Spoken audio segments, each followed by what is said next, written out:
কুমার গোস্বামী, মাফ করবেন, বসন্ত কুমার গোস্বামী। আমরা ওনার সঙ্গে কথা বলবো এবং দিনের যে কার্যবিবরণী রয়েছে সেটা নিয়ে কথা বলবো, পাশাপাশি যে প্রস্তাবগুলো নেওয়া হয়েছে সেগুলো নিয়েও কথা বলবো। তো স্যার, প্রথমে দিনের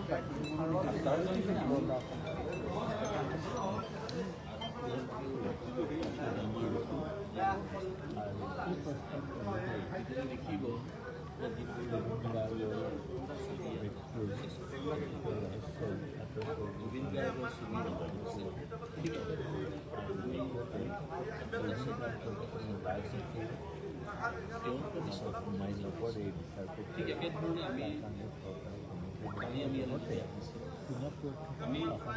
আহ্বান জনাইছিলোঁ আদৰণি সমিতিক যে ইয়াত যিধৰণে বিহু হ'ব সোমাই ল'ব, সেইকাৰণে আমি ইয়াতে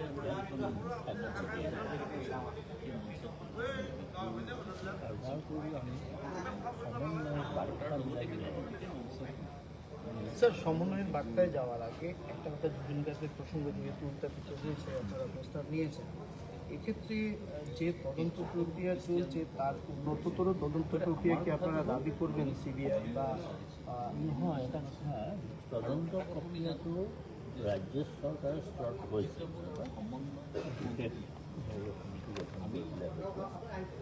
তাৰ লগতে আৰু এটা কথা চৰকাৰে কিন্তু কৈ হৈছে যে যদি আমাৰ ৰাজ্য চৰকাৰৰ স্তৰত এই তেনেধৰণে বিষয়টো সম্পন্ন নহয় তেতিয়াহ'লে এইবোৰ CBI পৰাস্তান্তৰ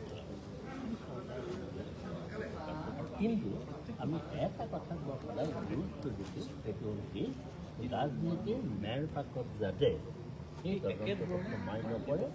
আৰু দোষীয়ে প্ৰকৃত শাস্তি হ'ব লাগে আৰু তদন্ত সম্পূৰ্ণ নিৰপেক্ষ হ'ব লাগে আৰু যিসকলে অভিযোগনামা দাখিল কৰে সেইসকলো সেই অভিযোগনামাৰ সুদূৰমানে যাতে দোষী সাব্যস্ত কৰিব পাৰে তাৰ কাৰণে এই সমন্বয়ৰ কাৰণে পাশাপাশি জুবিন গাৰ্গকে মৰণোত্তৰ ভাৰতৰত্ন দেওয়াৰ জন্য আশঙ্কা